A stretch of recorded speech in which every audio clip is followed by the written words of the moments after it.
Baik, Assalamualaikum warahmatullahi wabarakatuh. Perkenalkan, nama saya Syawal Putra Pratama dengan NPM 237002070 dari kelas C. Dalam penugasan kali ini, saya diperintahkan untuk mempresentasikan hasil dari perencanaan pembuatan floating PV di Situ Gede, Kota Tasikmalaya.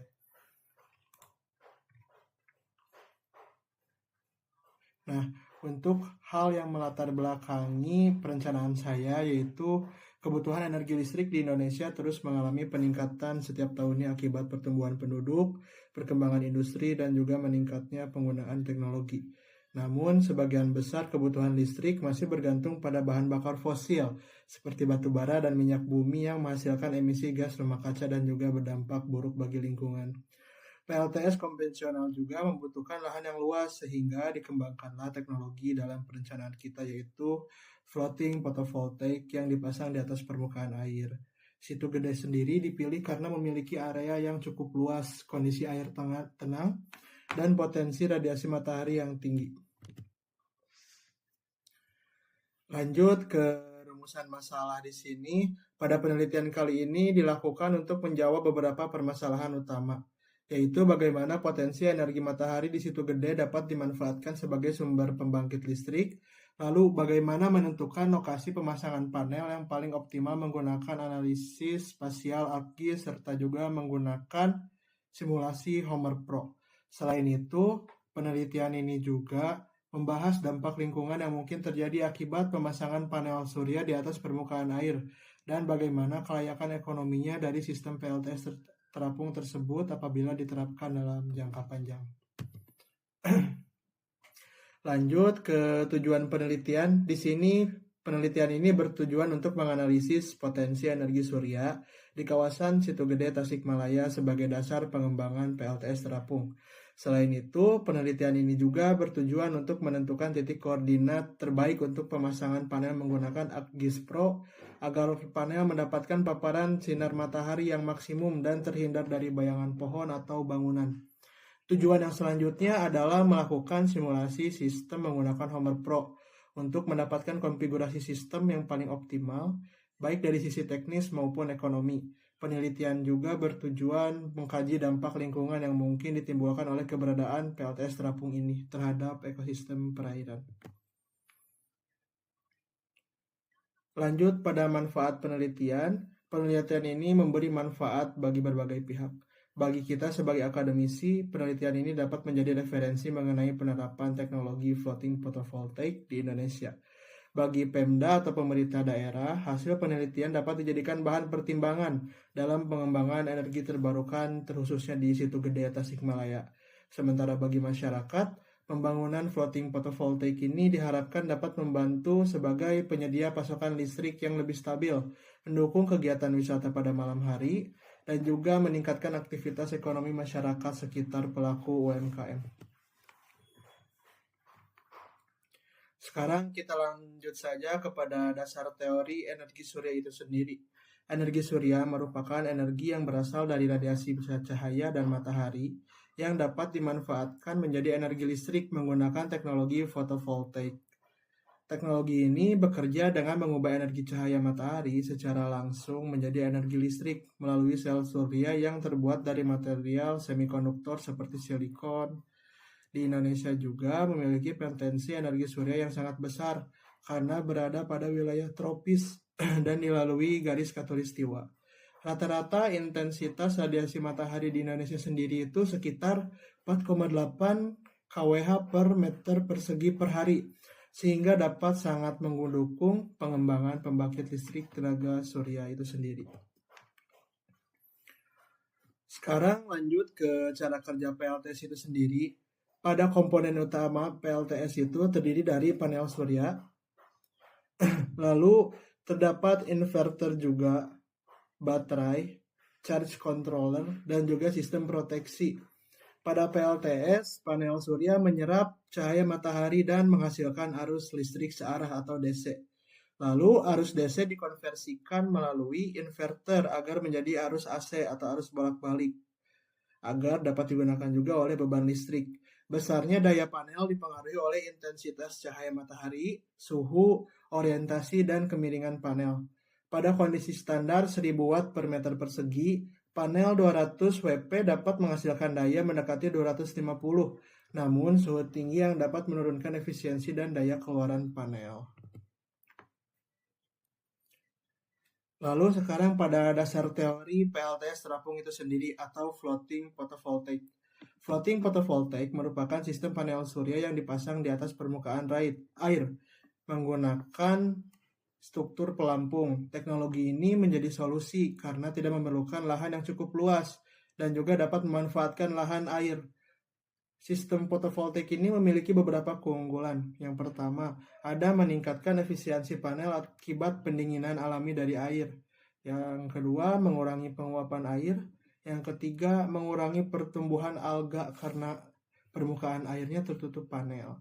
Namun, fotovoltaik juga memiliki tantangan tersendiri untuk kebutuhan struktur pelampung yang tahan korosi, sistem penambatan yang kuat, serta perlunya kajian dampak lingkungan yang lebih dalam terhadap ekosistem perairan. Namun, tantangannya juga dapat kita kaji. Lanjut saja ke lokasi penelitian perencanaan photovoltaic floating itu sendiri, yaitu di Situ Gede Tasikmalaya. Lokasi ini dipilih karena memiliki potensi yang baik untuk pengembangan PLTS terapung yang dilakukan oleh kelompok kami. Didukung oleh intensitas sinar matahari yang cukup tinggi dan kondisi perairan yang relatif tenang. Selain itu, pemanfaatan floating PLTS di kawasan ini diharapkan mendukung kebutuhan listrik di daerah wisata dan juga dapat meningkatkan fasilitas yang ada. Selain itu, kawasan ini juga memiliki kebutuhan listrik yang cukup besar, terutama pada sektor UMKM, kawasan wisata, dan fasilitas umum. Lanjut ke metode penelitian yang kita lakukan selama penelitian di sini. Metodenya dilakukan mulai beberapa tahapan. Tahapan pertama adalah melakukan studi literatur untuk mempelajari teori mengenai energi surya itu sendiri, fotovoltaik PV, lalu aplikasi simulasi yang digunakan yaitu ArcGIS dan juga Homer Pro. Data yang diperoleh kemudian dianalisis menggunakan ArcGIS Pro untuk menentukan lokasi pemasangan panel terbaik. Lalu aplikasi Homer Pro-nya untuk melakukan simulasi sistem energi. Di sini terdapat flowchart. Yang pertama dari mulai untuk melakukan perencanaan, lanjut ke pendahuluan, menentukan rumusan masalah, melakukan studi literatur. Setelah studi literatur, kelompok kami melakukan observasi lapangan wawancara dan juga pengukuran di lapang. Setelah itu, kita melakukan simulasi di software yang telah kita pelajari, yaitu di ArcGIS dan juga Homer Pro. Dan yang terakhir, kita membuat hasil dan pembahasan lalu ke kesimpulan dan saran. Lalu dilanjut kepada hal yang utama di sini, yaitu pengukuran iradiasi matahari di Situ Gede Tasikmalaya. Pengukuran iradiasi dilakukan untuk mengetahui potensi energi surya secara langsung di kawasan Situ Gede. Pengukuran dilakukan pada 3 titik berbeda menggunakan solar irradiance meter. Pengambilan data dilakukan setiap 15 menit mulai pukul 12:30 hingga jam 4 sore.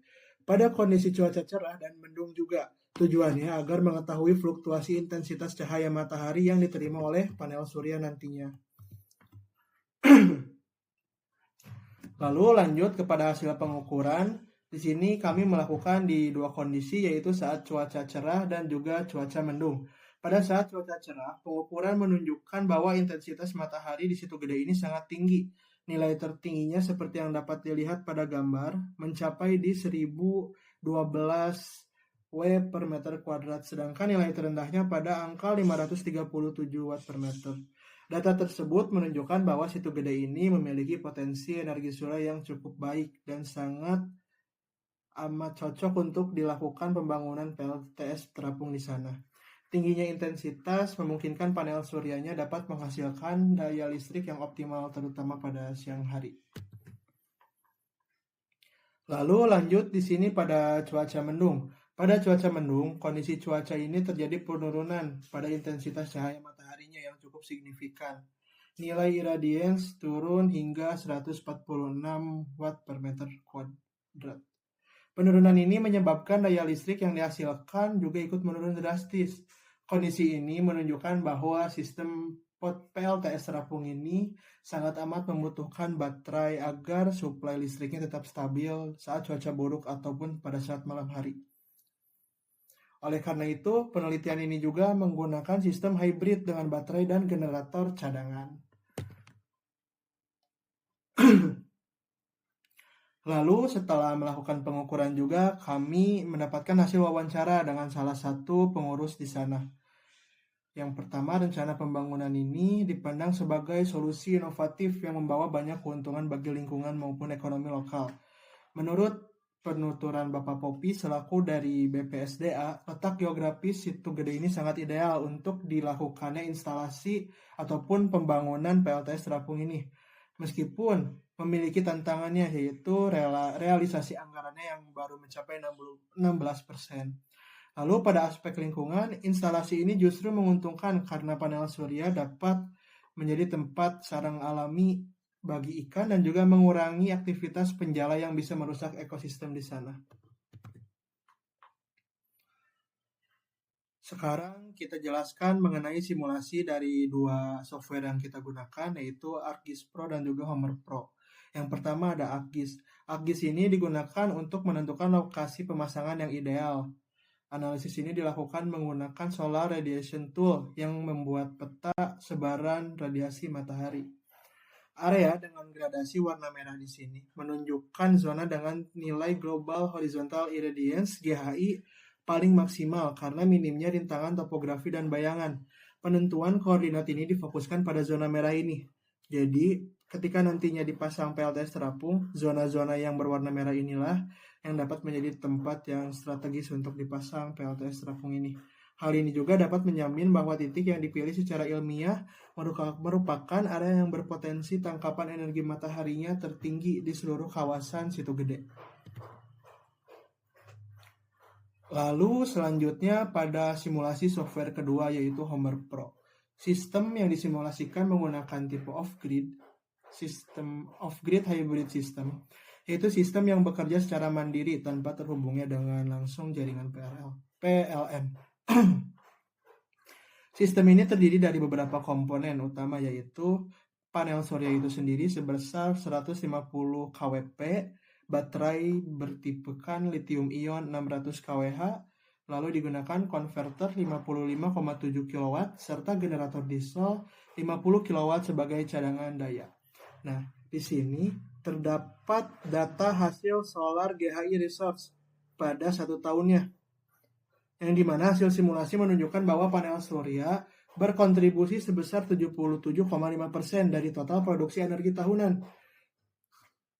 Sementara generator diesel sebagai backup yang hanya menyumbang 22,5%.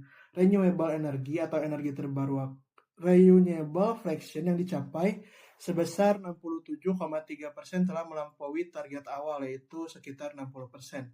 Yang lebih berarti bahwa dari 2/3 kebutuhan energi kawasan wisata Situ Gede dipasok dari energi terbarukan nantinya. Dapat dilihat pada data ini yang tadi saya sebutkan.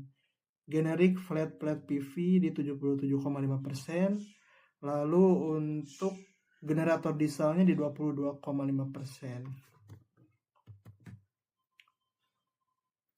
Sekarang lanjut ke analisis ekonomi. Analisis kelayakan ekonomi sistem PLTS terapung ini dilakukan berdasarkan pendekatan nilai net present cost dan juga levelized cost of energy selama umur proyek 25 tahun. NPC merupakan nilai sekarang yang berarti seluruh biaya yang dikeluarkan sepanjang siklus hidup sistem, berarti selama 25 tahun. Sedangkan COE merepresentasikan biaya rata-rata per kWh energi yang dihasilkan. Pada tabel ini dapat dilihat nilai-nilai yang dihasilkan dari NPC dan juga COE, di mana nilai total net present cost-nya ini di 4.138.640, sedangkan pada cost of energy-nya di 1.754 per kWh. Biaya operasional per tahunnya juga di 78.927.750. Nilai NPC dan COE tersebut masih tergolong kompetitif untuk sistem off-grid di kawasan wisata dan daerah yang belum memiliki suplai listrik yang stabil. Sekarang pada bagian akhir yaitu kesimpulan dan saran, di mana berdasarkan penelitian yang kelompok kami lakukan, hasil penelitian di Situ Gede Kota Tasikmalaya ini merupakan tempat yang memiliki potensi yang cukup tinggi untuk pengembangan perencanaan pembangunan pembangkit listrik tenaga surya terapung, dan juga hasil pengukuran menunjukkan bahwa intensitas matahari di sana itu cukup tinggi, yaitu sampai di 1012 watt per meter persegi, sehingga mendukung produksi energi listrik menggunakan panel surya. Lalu pada analisisnya menggunakan ArcGIS berhasil menentukan lokasi pemasangan panel yang optimal. Sedangkan untuk Homer Pro sendiri menghasilkan konfigurasi sistem di mana mampu memenuhi kebutuhan listrik dengan kontribusi energi surya yang tadi saya sebutkan di 77,5% dan juga renewable fraction sebesar 67,3%, yang dimana awalnya targetnya di 60%. Dari sisi ekonomi, sistem ini juga dinilai layak karena memiliki nilai COE yang masih kompetitif untuk sektor wisata. Penelitian selanjutnya ini memiliki saran yaitu dengan melakukan kajian lebih lanjut mengenai dampak lingkungannya, desain sistem pelampungnya itu sendiri, serta perencanaan biayaan pembangunan agar implementasi PLTS floating dapat lebih optimal. Baik, mungkin sekian saja yang dapat saya sampaikan. Mohon maaf bila ada salah kata. Assalamualaikum warahmatullahi wabarakatuh.